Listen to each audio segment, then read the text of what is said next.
जय श्री कृष्ण बंधुओं, आज की कथा में आप सभी भक्तों का हार्दिक स्वागत है। और आज आप सुनेंगे जेठ मास की कथा का चौथा अध्याय। श्री भगवान कहते हैं कि हे ब्राह्मण जी, जब कमल लोचन श्री राम ने सीता के स्वयंवर में जाकर धनुष तोड़ा और उन जनक नंदनी श्री सीता जी के साथ विवाह किया, तब उस अवसर पर जनकपुर की सभी स्त्रियां श्री राम जी को देखकर प्रेम विवल हो गई और उन्होंने एकांत में उन महाभाग्य से अपना अभिप्राय प्रकट किया कि हे राघव, आप हमारी परम प्रियतम बन जाएं। तब श्री राम ने कहा कि हे सुंदरियों, तुम शोक मत करो, द्वापर के अंत में मैं तुम्हारी इच्छा अवश्य पूर्ण करूंगा। तुम लोग परम श्रद्धा और भक्ति के साथ तीर्थ, दान, तप, शौच एवं सदाचार का भली भांति पालन करती रहो। तुम्हें ब्रज में गोपी होने का सुअवसर प्राप्त होगा। इस प्रकार से वर देकर धनुषधारी करुणानिधि श्री राम जी ने अयोध्या के लिए प्रस्थान कर दिया और उस समय मार्ग में अपने प्रताप से उन्होंने भृंगु कुल नंदन परशुराम जी को भी परास्त कर दिया था। फिर कौशल जनपद की स्त्रियों ने भी राजपथ जाते हुए उन कमनीय कांत राम जी को देखा और अपनी सुंदरता कामदेव को मोहित कर रही थी। उन स्त्रियों ने श्री राम को मन ही मन पति के रूप में वरण कर लिया। उस समय सर्वज्ञ श्री राम जी ने उन समस्त स्त्रियों को मन ही मन यह वर दिया कि तुम सभी ब्रज में गोपियां होगी और उस समय मैं तुम्हारी इच्छा पूर्ण करूंगा। फिर सीता और सैनिकों के साथ श्री रघुनाथ जी अयोध्या पधारे। यह सुनकर अयोध्या में रहने वाली स्त्रियां भी उन्हें देखने के लिए आई। तब श्री राम जी को देखकर उनका मन भी मुग्ध हो गया। वे प्रेम से विवल होकर मूर्छित सी हो गई। फिर वे श्री राम के व्रत में परायण होकर सरयू नदी के तट पर तपस्या करने लगी। तब उनके सामने आकाशवाणी हुई कि द्वापर के अंत में यमुना के किनारे वृंदावन में तुम्हारे मनोरथ पूर्ण होंगे, इसमें कोई संदेह नहीं है। फिर जिस समय श्री राम ने पिता की आज्ञा से दंडक वन की यात्रा की, सीता तथा लक्ष्मण भी उनके साथ थे और वे हाथ में धनुष लेकर इधर उधर विचर रहे थे। वहीं बहुत से मुनि थे। उनकी गोपाल वेशधारी भगवान के स्वरूप में निष्ठा थी। रासलीला के निमित्त वे भगवान का ध्यान करते थे। उस समय श्री राम की युवावस्था थी। वे हाथ में धनुष बाण धारण किए हुए थे और जटाओं के मुकुट से उनकी विचित्र शोभा थी। अपने आश्रम पर पधारे हुए श्री राम में उन मुनियों का ध्यान लग गया। वे ऋषि लोग गोपाल वेशधारी भगवान के उपासक थे। अतः दूसरे ही स्वरूप में आए हुए श्री राम को देखकर सबके मन में अत्यंत आश्चर्य हो गया। उनकी समाधि टूट गई और देखा तो करोड़ों कामदेवों के समान सुंदर श्री राम दृष्टिगोचर हो गए। तब वे बोल उठे कि ओह, आज तो हमारे गोपाल जी वंशी एवं वेद के बिना ही पधारे हैं। इस प्रकार मन ही मन विचार कर सबने श्री राम को प्रणाम किया और उनकी उत्तम स्तुति करने लगे। तब श्री राम जी ने कहा कि हे मुनियों, वर मांगो।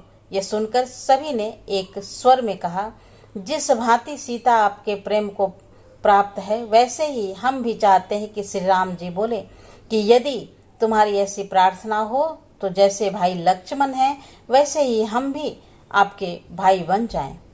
तब तो आज ही मेरे द्वारा तुम्हारी अभिलाषा पूर्ण हो सकती है। किंतु तुमने तो सीता के समान होने का वर मांगा है, अतः यह वर महान कठिन और दुर्लभ है, क्योंकि इस समय मैंने एक पत्नी का व्रत धारण कर रखा है और मैं मर्यादा की रक्षा करने में तत्पर रहकर मर्यादा पुरुषोत्तम भी कहलाता हूँ।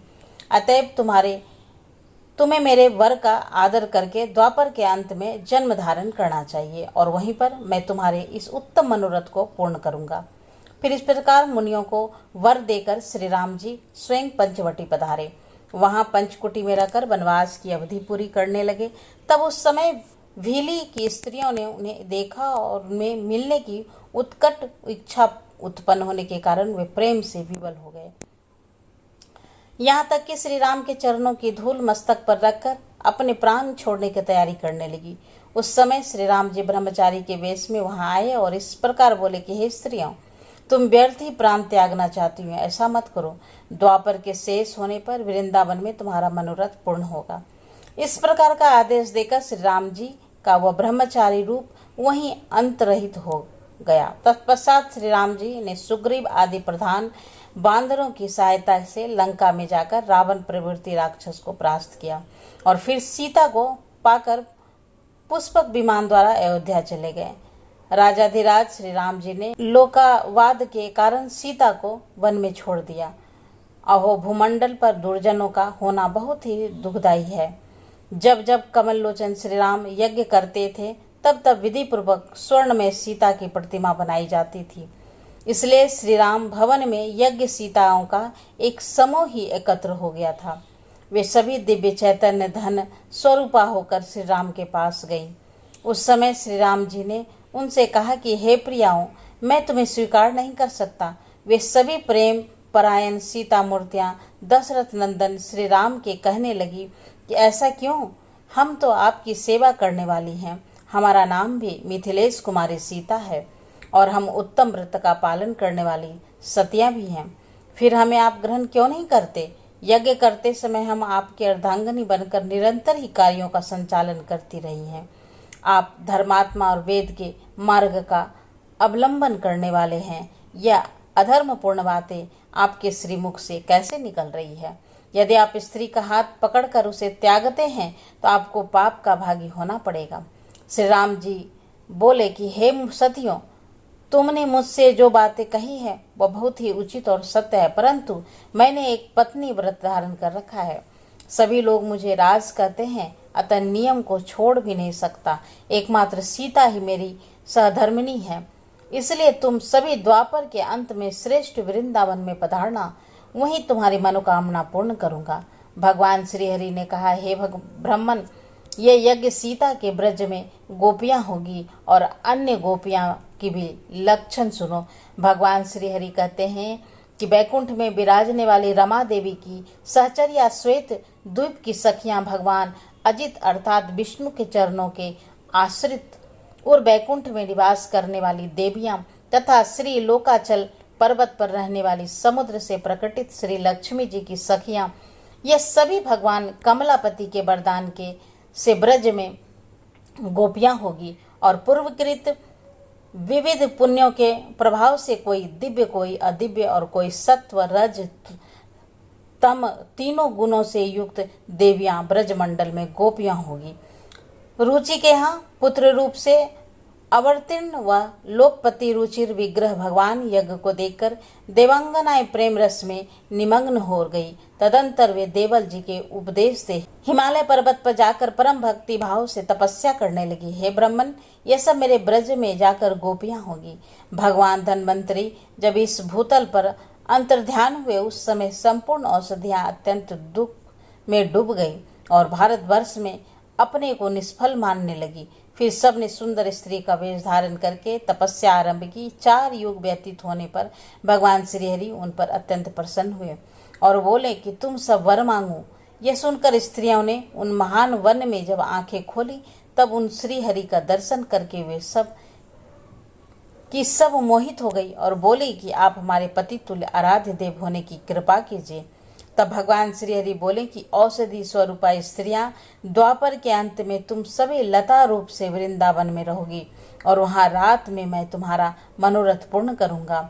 श्री भगवान जी कहते हैं कि हे ब्राह्मण, भक्ति भाव से परिपूर्ण वे बभागी वरांगनाएं वृंदावन में लता गोपी होंगी। इसी प्रकार जलांधर नगर की स्त्रियां वृंदापति भगवान श्री हरि का दर्शन करके मन ही मन संकल्प करने लगी कि यह साक्षात श्री हरि हम सबके स्वामी हो। उस प्रकार उसके लिए भी आकाशवाणी हुई कि तुम सब शीघ्र ही रमापति की आराधना करो, फिर वृंदावन की ही भांति तुम भी वृंदावन में भगवान की प्रिया गोपी हो जाओगी।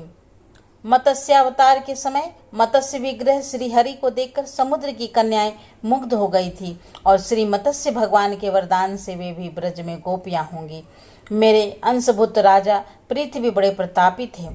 उस महाराज ने संपूर्ण शत्रुओं को जीतकर पृथ्वी से सारी अमिष्ट वस्तुओं का दोहन किया था। उस समय वहिस नगरी में रहने वाली बहुत सी स्त्रियां उन्हें देखकर मुग्ध हो गईं और प्रेम से विवल होकर अत्रि जी के पास जाकर बोली कि हे महामुन, समस्त राजाओं में श्रेष्ठ महाराज पृथु बड़े ही पराक्रमी हैं। यह किस प्रकार से हमारे पति होंगे, यह बताने की कृपा कीजिए।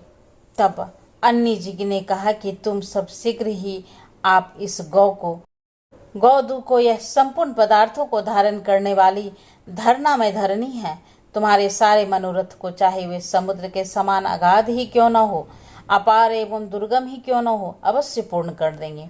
ब्राह्मण तब उन स्त्रियों के मन को दोहन पात्र बनाकर अपने मनोरथ का दोहन किया। इसी कारण से वे सब की सब वृंदावन में गोपियां होंगी।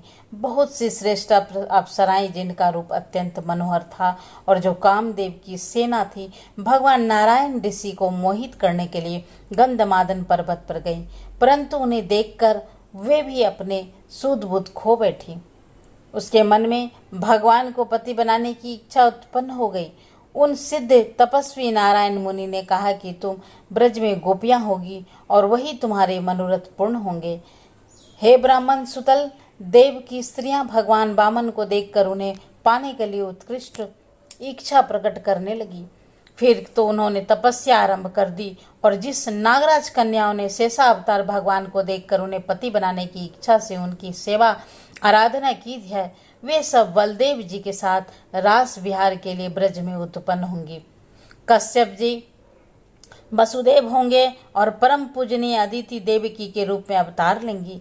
प्राण नामक वसु सूरसेन और ध्रुव नामक वसु का उद्भव के रूप में प्राकट्य होगा।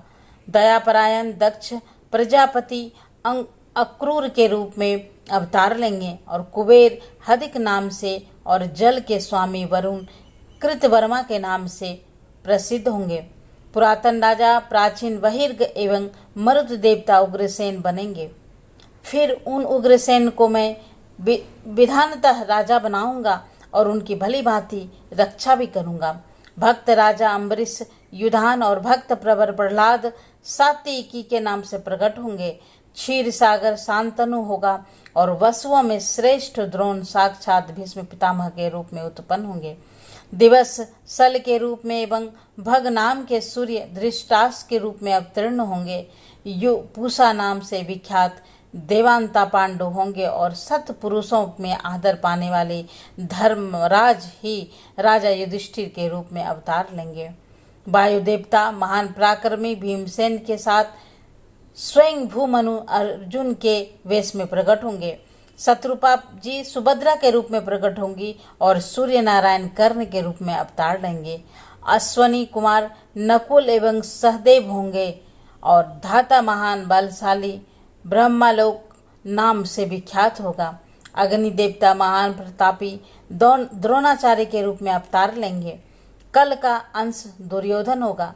चंद्रमा अभिमन्यु के रूप में अवतार लेंगे और पृथ्वी पर द्रोण पुत्र अश्वत्थामा साक्षात भगवान शंकर का रूप होगा।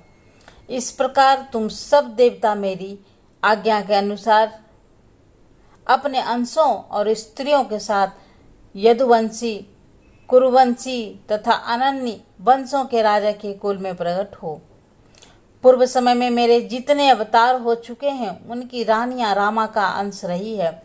मेरी रानियां में 16,000 की संख्या में प्रकट होगी। श्री नारद जी कहते हैं कि हे राजन, कमलासन ब्रह्मा से यूं कहकर भगवान श्री हरि ने दिव्य रूप धारिणी भगवती योग माया से कहा कि भगवान श्री हरि बोले कि हे महामते, तुम देवकी के 7वें गर्भ को खींचकर उसे वसुदेव की पत्नी रोहिणी के गर्भ में स्थापित कर दो। वे देवी कंस के डर से ब्रजनंद के घर में रहती हैं। साथ ही तुम भी ऐसे अलौकिक कार्य करके नंद रानी के घर में प्रकट हो जाना। और श्री नारद जी कहते हैं कि हे परम श्रेष्ठ राजन, भगवान श्री कृष्ण के वचन सुनकर संपूर्ण देवताओं के साथ ब्रह्मा जी ने प्रताप पर भगवान श्री कृष्ण को प्रणाम किया और अपने वचनों द्वारा पृथ्वी देवी को धीरज देकर वे अपने धाम को चले गए। हे मिथिलेश्वर जनक, तुम भगवान श्री कृष्ण चंद्र को साक्षात परिपूर्णतम परमात्मा समझो। कंस आदि दुष्टों का विनाश करने के लिए यह इस धरा धाम पर पधारे हैं। शरीर में जितने भी रोए हैं उतनी जीवाएं हो जाएं, तब भी भगवान श्री कृष्ण के असंख्य महान गुणों का वर्णन नहीं किया जा सकता है। महाराज, जिस प्रकार पक्षीगण अपनी शक्ति के अनुसार ही आकाश में उड़ते हैं, वैसे ही ज्ञानी जन भी अपनी मति एवं शक्ति के अनुसार ही भगवान श्री कृष्ण चंद्र की दिव्य लीलाओं का गायन करते हैं। हे कृष्ण, आज की कथा का यहीं पर समापन करती हूँ। उम्मीद करती हूँ ये कथा आपको जरूर पसंद आती हो। आज की कथा यहीं पर समाप्त होती है। कथा यदि अच्छी लगी है तो लाइक करें, शेयर करना तो बिल्कुल भी नहीं भूलें।